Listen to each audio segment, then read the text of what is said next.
আসসালামু আলাইকুম রহমতুল্লাহ। কেমন আছেন সবাই? আজকে একটা বিষয় নিয়ে কথা বলার জন্য আপনাদের সাথে যুক্ত হচ্ছি। সেটা হইল ভিসা সংক্রান্ত বিষয়। যেমন ধরেন হচ্ছে আমরা অনেক ভাইয়েরা আছি যারা বাংলাদেশ থেকে দেশের বাইরে যাওয়ার জন্য চেষ্টা করতেছি, অনেক বছর ধরে চেষ্টা করতেছি, হচ্ছে না। এর জন্য কিছু কথা বলা যাচ্ছি। সেটা হচ্ছে সম্পূর্ণ ভিডিওটা দেখবেন কিছু বিষয় থেকে মানে বাঁচার জন্য। বিশেষ করে বাংলাদেশের অবস্থা যেরকম, অনেক প্রতারণা বাইরে গেছে, এগুলো তো আমরা সবাই জানি। অনেকে দিছি, অনেকে কাজ করতেছে, অনেকে কাজ হচ্ছে, অনেকের হচ্ছে না, অনেকের টাকা যাচ্ছে, অনেকের টাকা এদিক সেদিক হইতেছে। এগুলো বিষয় নিয়ে একটু কথা বলতে চাচ্ছি। সেটা হলো নিউজিল্যান্ডের ব্যাপারে। তো আমি অনেক দিন যাবৎ দেশের বাইরে যাওয়ার জন্য চেষ্টা করতেছি, দীর্ঘ 9 বছর যাবৎ চেষ্টা করতেছি। হ্যাঁ, বিষয়টা হলো 9 বছর যাবৎ যখন আমি চেষ্টা করতেছি তখন অনেক জায়গায় দিচ্ছি, হচ্ছে না। তারপরে আপনার ইউটিউবে কিছুদিন আগের যে ঘটনার জন্য আজকে মূলত আপনাদের সামনে আসা, সেটা হইল আপনাদের উপকারের জন্যই। বিষয়টা হচ্ছে আপনার আসলাম নিউজিল্যান্ডের ব্যাপার নিয়ে। তো ইউটিউবে একটা পেজ আছে, ইউটিউবে একটা চ্যানেল আর কি। ইউটিউবে একটা চ্যানেল আছে, নাম হচ্ছে ট্রাভেল উইথ আবির। উনি হচ্ছে ইসের কাজ করে, ওই নিউজিল্যান্ডের কাজ করে, ইউরোপের অনেক দেশের কাজ করে। হ্যাঁ, যাই হোক, ওনার সাথে আমার ওই ভিডিও, মানে ওনার একটা ভিডিও আপলোড দেখে ওনার কথা আমার পছন্দ হয়। ওনার কথা আমার পছন্দ হওয়ার পর ওনাকে আমি বলছি, মানে ওনার সাথে আমার কন্ট্যাক্ট হয়, উনি নাম্বার শেয়ার করা রাখছিল ওনার ভিডিওতে। পরে ওনারা আমি নক দেওয়ার পরে বললাম যে ভাই, নিউজিল্যান্ডের ব্যাপারটা কীরকম কী, যেহেতু ইউরোপে হচ্ছে না, ইউরোপের প্রসেসটাও অনেক লেট, এটা আমরা সবাই জানি। ইউরোপের প্রসেস মিনিমাম 3 মান্থ থেকে শুরু হয়, উপরে 6-7 মান্থ 8 মান্থ পর্যন্ত চলে যায়, অনেকের 1 বছরও চলে যায়। তো এই হিসাবে ইউরোপের হচ্ছে যেহেতু লেট, পরে বললাম যে তাহলে নিউজিল্যান্ডের ব্যাপারটা শুনি কীরকম কী। তো নিউজিল্যান্ডের ব্যাপারে উনি বলল যে আপনার কত হইতে পারে, 12 লাখ টাকা টোটাল পেমেন্ট। 30,000 টাকা প্রথম ফাইল প্রসেসিংয়ের জন্য, ফার্স্ট টাইম 30,000 টাকা তাদের পে করতে হবে। আর ওয়ার্ক পারমিট আসলে বা অফার লেটার আসলে তখন পে করতে হবে হচ্ছে 30,000 টাকা। এই হলো 60,000 টাকা। আর বাদ বাকি টাকা হচ্ছে আমাকে নিউজিল্যান্ড ভিসা চেক করার একটা পোর্টাল আছে, সেটা হচ্ছে আইডি, আপনার রিয়েলমি আইডি। হ্যাঁ, ওই পোর্টালে উনি আমাকে একটা ইউজার আইডি পাসওয়ার্ড দিবেন, আমি চেক দিব, এয়ার টিকিট কনফার্ম হবে, দেন তাকে টাকা দেওয়া হবে। ওই ভিডিওতে উনি বলছিল। তো ওই কথা শুনেই আমার পছন্দ হয়েছে যে 30-60 হাজার টাকা তেমন একটা অ্যামাউন্ট না, গেলেও হয়তো আমার কিছু হবে না, বড় অ্যামাউন্টও না, এইরকম কিছু একটা, মানে আমি রিস্ক নিয়েই ওনাকে টাকাটা দিলাম আর কি। যেহেতু রিস্ক না নিলেও হয় না, বাংলাদেশে অনেক এজেন্সি আছে, অনেক সময় টাকা নিয়ে চলে যায়। ঠিক আছে, কিছু টাকা কমে, বিষয়টা বুঝতেই তো পারছেন। ঠিক আছে, ওনার কথা পছন্দ হইলে আমি দিয়ে দিলাম টাকা। আপনার 20 ডিসেম্বর প্রথম পেমেন্ট করছি, 20 ডিসেম্বর। ঠিক আছে, প্রথম পেমেন্ট করার পরে আমার 20 ডিসেম্বর করার পরে হয়তো আমাকে 21 জানুয়ারি বা 20 জানুয়ারি, এক মাসের মধ্যে আমার হচ্ছে একটা কন্ট্রাক্ট লেটার দিল কোম্পানির। আমি ভিডিওতে দিয়ে দিব ইনশাল্লাহ। ঠিক আছে, একটা কন্ট্রাক্ট লেটার দিল উনি আমাকে। কন্ট্রাক্ট লেটার দেওয়ার পরে আমি ওনাকে পরে বলতেছে যে ভাই, আপনার তো কোম্পানি কন্ট্রাক্ট অফার চলে আসছে, আপনি আমাকে বাকি 30,000 টাকা যে ভাইয়া, ওই টাকাটা আমার পেমেন্ট করেন। আর যে কন্ট্রাক্ট লেটার দিছে ওইখানে শেষ পেজে আপনি একটা সাইন করে দেন। আমি পড়লাম কন্ট্রাক্ট লেটার পরে ওই দিনই ওনাকে আমি আমার ওই সাইন করে পাঠাই দিলাম। আর পেমেন্ট করলাম হচ্ছে 23 জানুয়ারি, মানে 2 দিন না 3 দিন পরে আমি তাকে ওই বাকি 30,000 টাকা দিয়ে দিলাম। এই হচ্ছে 60,000 টাকা দেওয়া শেষ। তারপরে উনি বললো যে ভাই, টেনশন করেন না, 25 জানুয়ারি মেবি, 25 জানুয়ারি 2025 মেবি, ওই দিন ছিল শনিবার। ঠিক আছে, শনিবার দিন মানে উনি আমাকে বললো টাকা নেওয়ার পরে, ভাই শনিবার দিন আপনার ভিসার জন্য আমি আবেদন করে দেবো, আল্লাহ ভরসা, টেনশন করেন না, হয়ে যাবে। আমি আল্লাহ ভরসা করে ঠিক আছে ওনাকে টাকা দিয়ে দিলাম। উনি করলো। তারপরে উইদিন 15 ডেজ, ঠিক আছে, 15, এই তো ধরেন 20-25 দিনের মধ্যে আমার পরে 20-25 দিন পরে উনি আমাকে নক দিয়ে বলতেছে যে ভাই, 15 তারিখ, হ্যাঁ 15 তারিখ না 15 তারিখ উনি আমাকে, সরি 16 তারিখ উনি আমাকে একটা ভিসার পাঠাইছে। পিডিএফ বলবো না, পিডিএফটার স্ক্রিনশট দিয়ে উনি আমাকে পাঠাইছে 2 পেজের একটা স্ক্রিনশট পাঠাইছে। তা ওইখানে মূল ইনফরমেশন আছে যেগুলা, যেমন ধরেন ক্লায়েন্ট আইডি, তারপর হচ্ছে অ্যাপ্লিকেশন নাম্বার, তারপর হচ্ছে ভিসা স্টার্টিং ডেট, ঠিক আছে, আরও কিছু ইনফরমেশন আছে, ওগুলো ব্লার করা কেন? ঠিক আছে, উনি বললো যে ভাই পেমেন্ট করে দেন, আমি লয়ারকে টাকা দিব, টাকা দিলে উনি আমাকে ফুল মানে এইটা দিয়ে দিবে, আর সাথে সাথে আপনি এয়ার টিকিটটাও আমি 3-4 ঘন্টার মধ্যে আমি দিয়ে দিতেছি। ওরা আমি বললাম যে ভাই আমার 2-3 দিন সময় দেন, যেহেতু 12 লাখ টাকার বিষয়, যেহেতু 60,000 টাকা দিছি আর বাকি হচ্ছে 11,40,000 টাকা আমাকে পে করতে হবে। আমি বললাম যে ভাই যেহেতু টাকা পয়সার বিষয়, তাহলে আমাকে এত টাকার বিষয়, তাহলে আমাকে একটু সময় দিতে হবে। তো আমি ওর কাছে 2-3 দিন সময় নেব। উনি আমাকে বললো ঠিক আছে আপনি সময় নেন, সমস্যা নেই, কিন্তু হাফ পেমেন্ট এখন করে দিতে হবে এই 2-3 দিন পরে। ঠিক আছে, তার মধ্যে আমি একটু নেটের বাইরে ছিলাম, একটু ব্যস্ত ছিলাম, আমি ফোন তার ধরতে পারি নাই, উনি আমাকে কল দিছে। ঠিক আছে, আমি একটু নেটের বাইরে ছিলাম, একটু ব্যস্ত ছিলাম। যাই হোক 2 দিন পরে ওনার সাথে আমার কন্ট্যাক্ট হয়েছে, আবার আমি বাড়িতে আসলাম, আমি একটু ঢাকায় গেছিলাম, ঢাকায় একটু কাজে গেছিলাম আর কি। যাই হোক ও 2 দিন পরে আবার ওনার সাথে কথা, উনি বললো যে ভাই আপনি যদি এইভাবে ফোন ধরেন না তাহলে একটু সমস্যা। ঠিক আছে, ওইগুলো বিষয়ে কথা না বলি, যে বিষয়টা হলো ওনাকে আমি পেমেন্ট করব, ঠিক আছে। তো তখন আমার টাকাটা অ্যারেঞ্জ হয় নাই। তো আমি তাকে বলতেছি যে ভাই তাহলে এইভাবে আমি তাহলে ভিসাটা আমি চেক দিব কীভাবে, যেহেতু আপনার কথা এটা,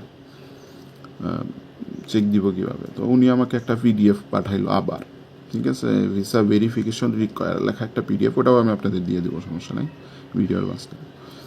তো ওই রকম একটা মানে এই পাঠাইলো, ওইটা পাঠানোর পরে উনি আমার কাছে বলতেছে এই যে ভাই চেক দিয়ে দিছি, আপনি করেন। তো আমি বললাম যে ভাই দেখি আমি টাকা করি। পরে আমি আমার ছোটো ভাইয়ের সাথে কথা বলতে গেলাম যে ভাই কী অবস্থা, দেখো তো এটা কি অরিজিনাল, আমি তো বুঝি না এগুলো ব্যাপার নিয়ে। তো ও বললো যে তুমি ভাই একটু কষ্ট করে ইমিগ্রেশনে কল দাও, তো ওরা তোমার ফুল ডিটেলস দিতে পারবো, যেহেতু এই ভিসা ওরাই ইস্যু করছে, ওরা ছাড়াও তো আর কেউ তোমার দিতে পারবো না, যেহেতু তোমার ক্লায়েন্ট আইডিটা দেয় না।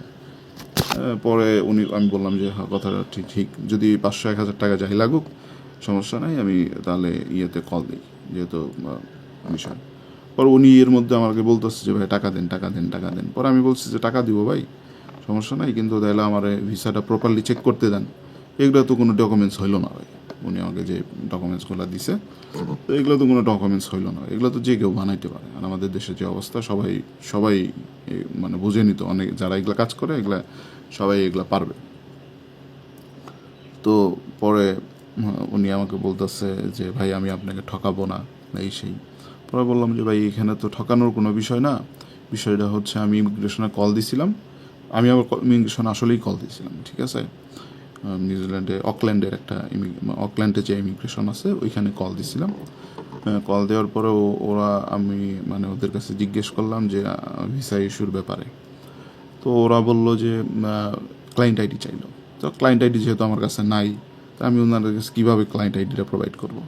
তো আমি বললাম যে লয়ার আমাকে ক্লায়েন্ট আইডি দেয় নাই, ঠিক আছে, লয়ার যেহেতু ক্লায়েন্ট আইডি দেয় নাই, তাহলে সেই ক্ষেত্রে আপনি আমাকে আপনার পাসপোর্টের ইনফরমেশন দিয়ে সহযোগিতা করেন। পরে আমি বললাম যে আমার পাসপোর্ট নাম্বার এত, আমি কোন দেশ থেকে আসছি, কোন দেশের থেকে বলতেছেন, বললাম যে আমি বাংলাদেশ থেকে বলতেছি, আপনি কোথায় আবেদন করছেন, মানে কোম্পানিটা কোথায়, ঠিক আছে।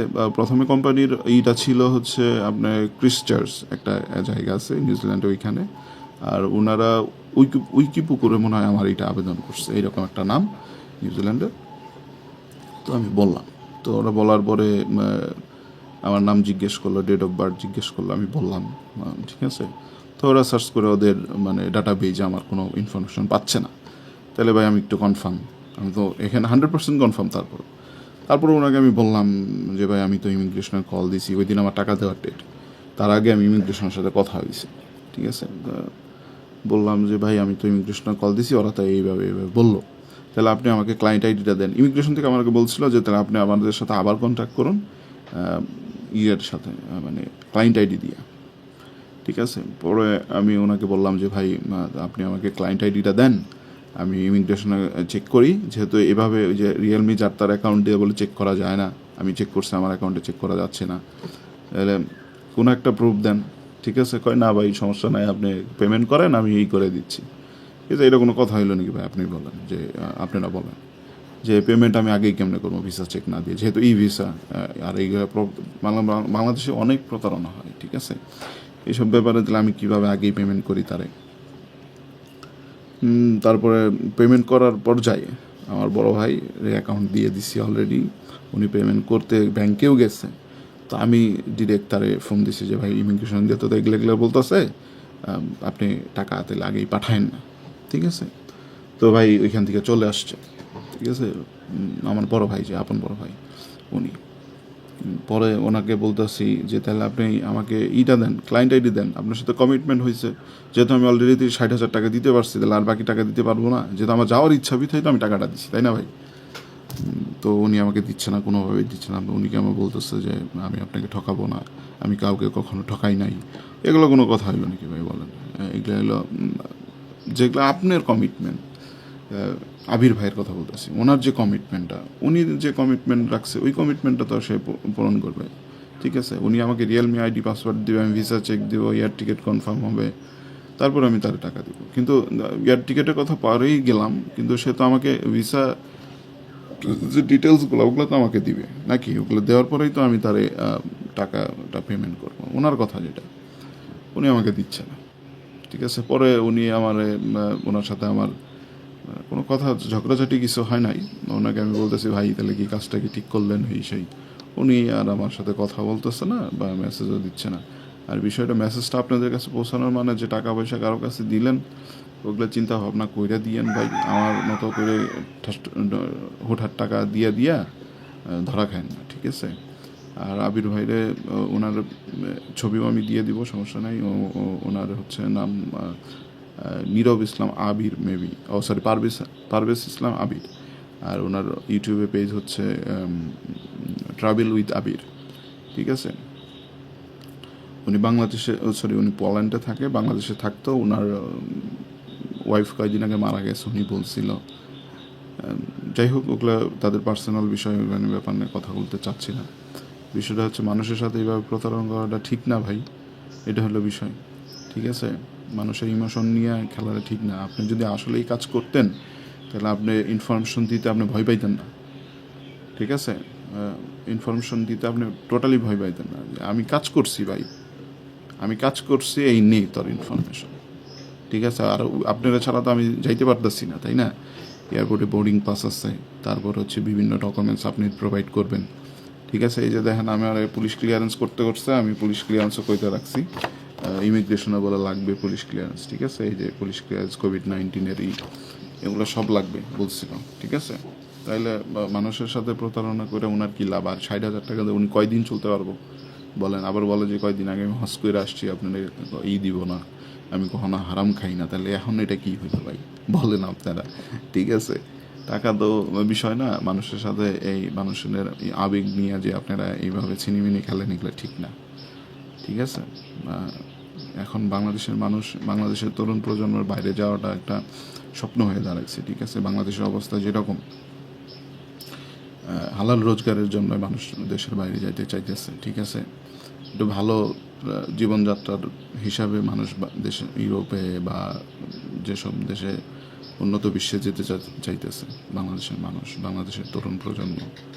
আপনারা এটার সুযোগ সুবিধা নিয়ে ভাই, আপনাদের আল্লাহর রস্তে আপনাদের কাছে বলতেছি, আল্লাহর রস্তে আপনারা এইসব প্রতারণা থেকে যারা এগুলোর সাথে জড়িত, আল্লাহর রস্তে এগুলো ছাইরা দিয়া ভালো হালাল রোজগারের ব্যবস্থা করেন, ঠিক আছে। আপনারাও করেন, আমাদেরও জানি হয়, সেই দোয়া করি, ঠিক আছে। আল্লাহ হাফেজ, আসসালামু আলাইকুম। আর ভিডিও সময় দিয়ে দেখার জন্য ধন্যবাদ।